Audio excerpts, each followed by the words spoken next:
What's up to all my freelancers and creatives? This is Nathan. Welcome to another episode of Traffic Talk. Traffic Talk is where you ask questions and I give you answers, all while on my daily commute.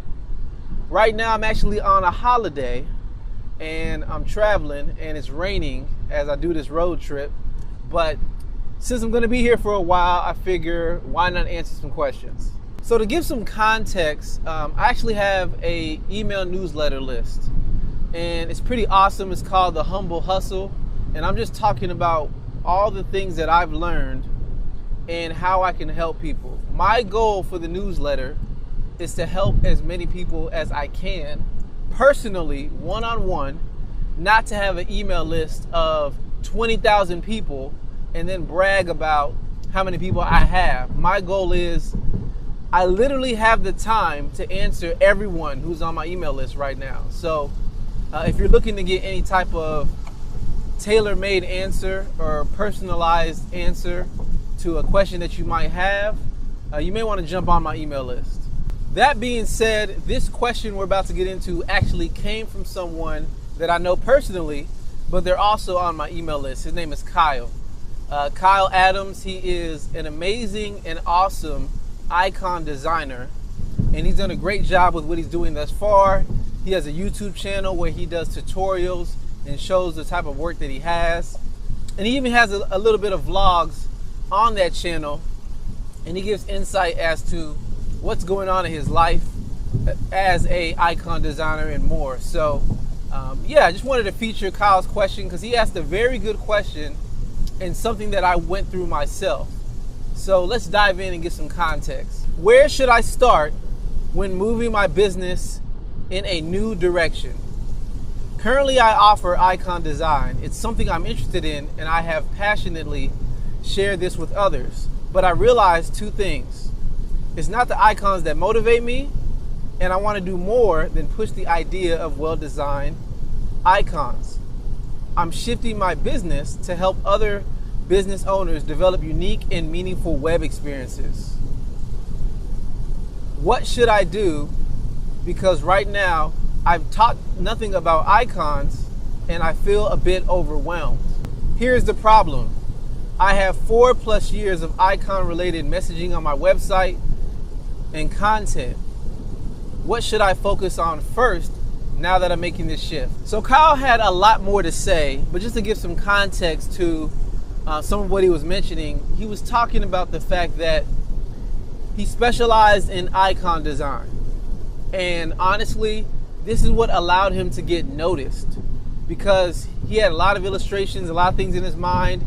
He wasn't sure how to get momentum online. So Kyle, and this is just background, Kyle went ahead and said, you know what? I'm going to curate and specialize in one thing. I'm going to pick a niche.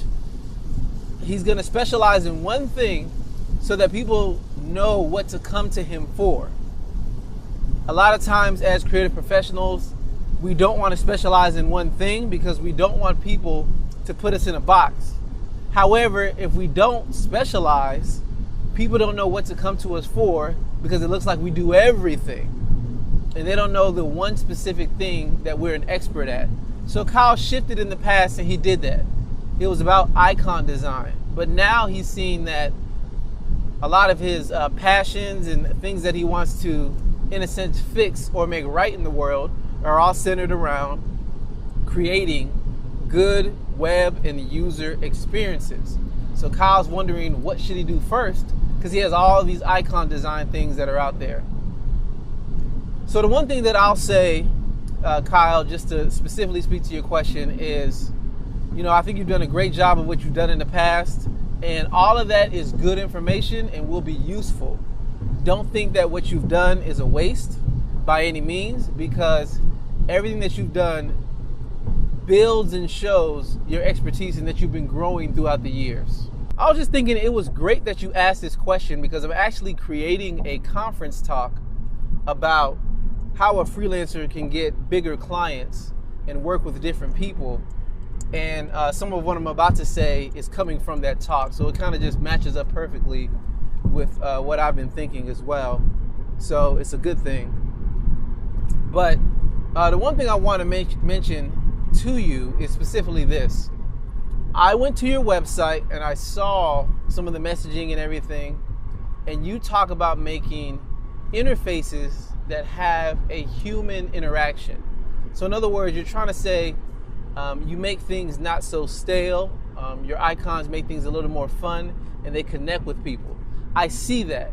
And I looked at everything else on your website as well, but the one thing that I did not see that other people may have a hard time trying to grasp or understand is simply that I don't see how your nice, colorful, sometimes playful icons lead to more effectiveness on a website or more effectiveness on a mobile site.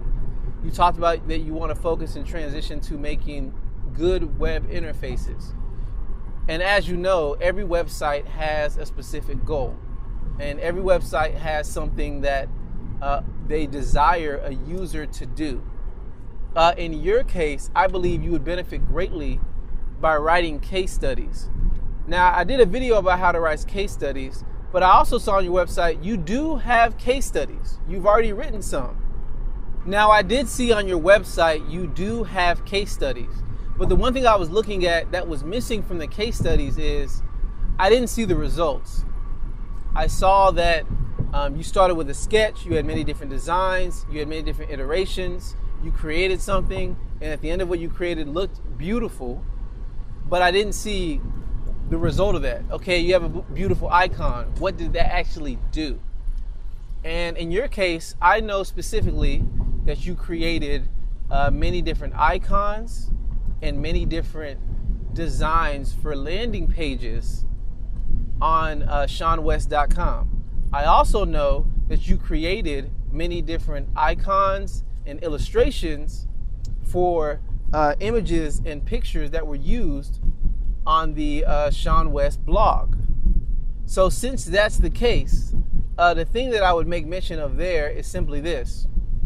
Talk about how many downloads of those podcast episodes happened before you started doing your illustrations and after you started doing your illustrations. Find every blog post that features one of your illustrations and talk about the viewership, the downloads, all right? And I know Sean should have this information available. Just see if he's gracious enough to share it with you and do a time comparison on views and downloads prior to you making illustrations and after you making illustrations. Go on a landing page, choose any landing page, right? And talk about this is what I did to enhance this page and explain your logic and reasoning why. So basically what I'm alluding to is I know you at least have one case study in all the work that you've done for the Sean West brand. So that's one thing. That's one major case study you can write and you can focus on. And like I said, you already know how to write case studies from what I've seen, but there needs to be a huge emphasis on results that you did for the web and how you made it easier. Another case study you can write about, you alluded to it in your email, is another case study you can write about is your own website, right? You can talk about the improvements that you've made, show before and after pictures. If you're confused about how to show a before and after picture of your website, go to archive.org, use the Wayback Machine, and show and compare and contrast the before and after and what you did to improve. And also talk about the results of how it was better. So I talked about the Sean West brand as a whole, but another thing that you could highlight is I know for many of the individual courses that are on that brand, you made some illustrations for. You can simply talk about that. Now you can say, not only did my illustrations and icons lead to more content downloads and content viewership, but on top of that, I actually increase and help make sales. So whatever is the number of sales that has happened for any page that you design something on, you can speak to that. You can write to that. You can say, my icons help contribute to $100,000 launch, right? Or even better, just talk about how much money the course has made over time and say, my icons contributed to that. Now, we don't know the exact ratio that your icons help make a sale, right? But we just know that you are a part of the process of making the page more presentable and enticing somebody to buy. So again, you could even do case studies about those individual courses in which you've, illustrated different things and speak to, my icons help make sales, and this is how much, right? So what if the headline of your website said, instead of what it says right now, it says something like, I make beautiful, result-driven web experiences that has led to $500,000 in sales. If that was your opening, header of your site, you have every business owner's attention, because they're like, whoa, $500,000? What did he do? And then the next step is you have to think about where you want to direct them towards, if that is the case study that is $500,000, or maybe it's just your work, or maybe you talk about something else. Another thing that I think you can have a huge advantage on that I did not see yet, and this was highly effective for a designer named Ron Siegel. He has a YouTube page called Flux, and he did this, and it was highly effective, and it led him to get different work from people. On your YouTube page, you already have the equipment, you have the cameras, you do screen capture, you already have everything. It would be awesome to see your entire process from beginning to end. Another good channel on YouTube that does this is The Future, and that's The Future without an E. It ends in an R. But The Future with Chris Do, and he talks about his studio Blind. They're getting clients, and I just saw them in Houston like last week, but they're getting clients because people see their entire process and want to actually work with them because they believe that process works. In your case, you do show the process, but I'm talking about how the process like this. Somebody asks you for something, you get an inquiry, you agree on a project. You're documenting by video the sketching that you're doing. After you document the sketching, you show how you go into Illustrator or whatever program and you focus on making the design. You show that, right? Then after you show the design, you finalize it, add little tweaks, send it off to the client, and then show how the client is using it for their business, and then talk about the results. All of these are a series of videos, right, you can talk about, but take somebody from beginning to end. And when people see how detail-oriented you are, when people see how meticulous you are and you pay attention to detail and you care about it and you do little iterations and this and that, it doesn't matter how long it took you, right? This is about the process. And that you actually created something awesome and then the client had results from it, people can watch that and say, I get it. This person produces results. Now, the other thing that I would say, and I'm starting to do this myself because I know I haven't done a great job at this, is if you don't have a profile on Behance, and Behance is Adobe's creative portfolio website, and it's free to sign up for it, but if you don't have a Behance profile, set one up. But when you set one up, look at a major agency. Like, look at an agency like Blind that I mentioned, or Pentagram, or the Black Sheep Agency, or Hiko, whatever it might be. Find a creative agency on Behance and study how they've laid things out.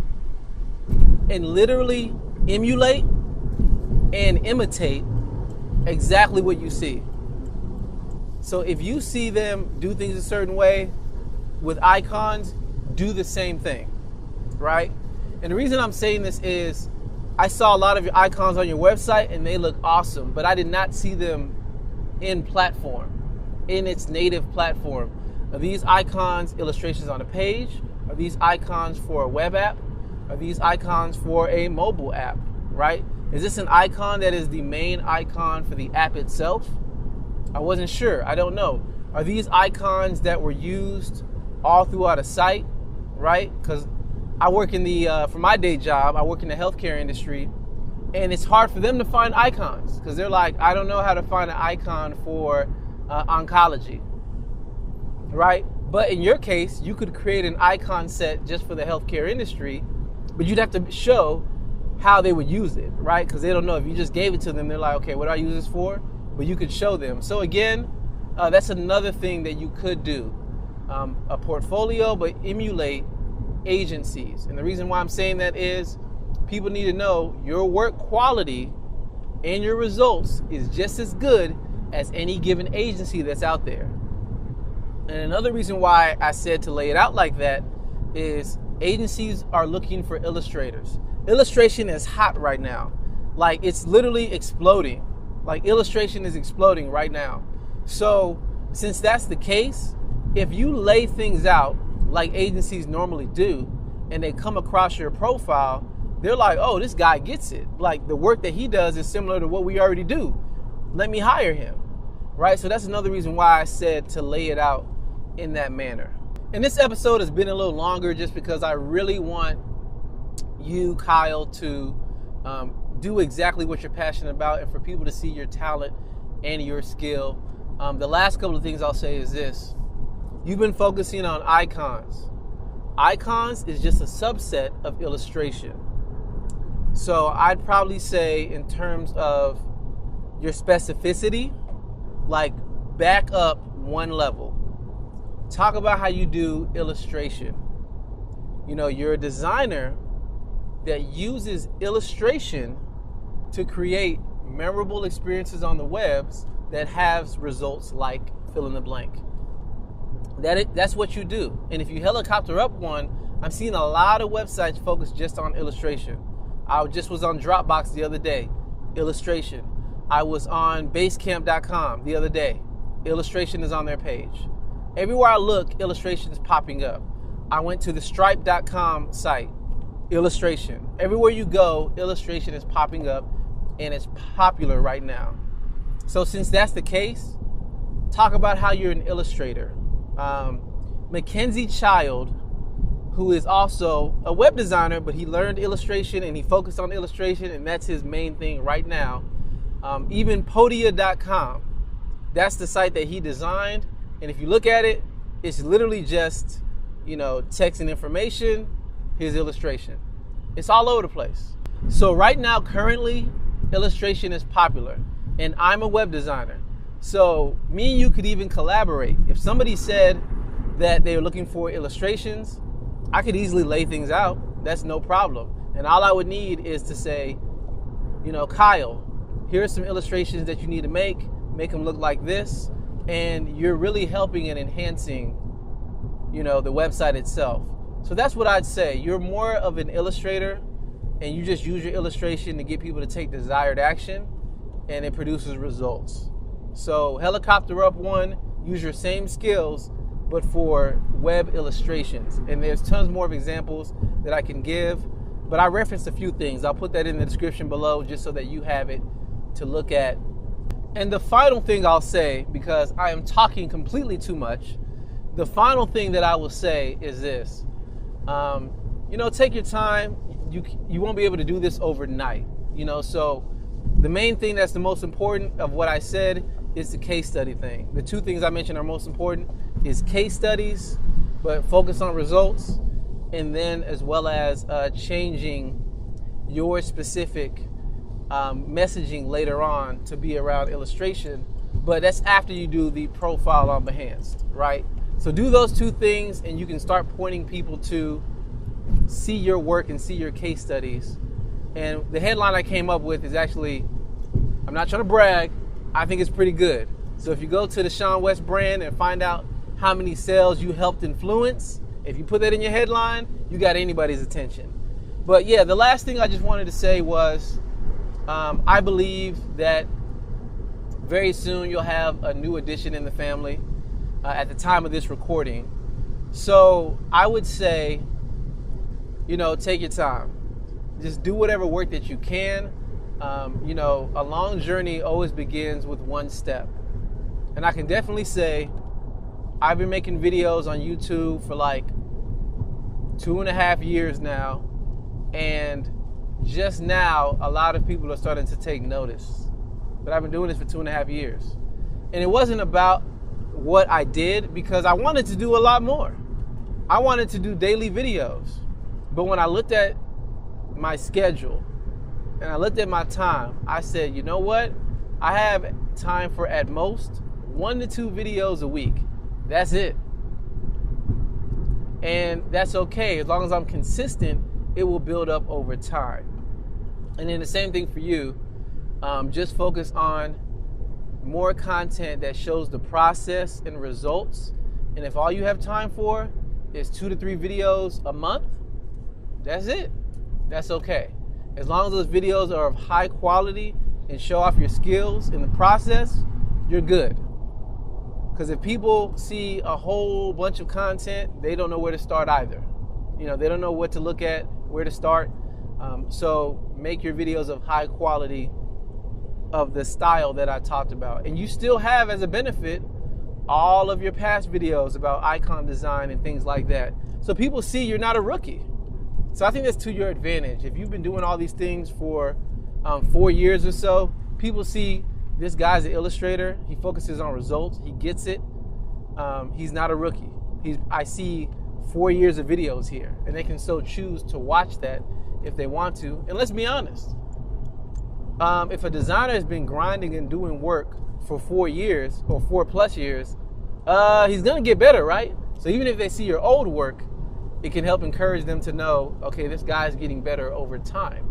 So all that is to your advantage. And I've talked completely too much.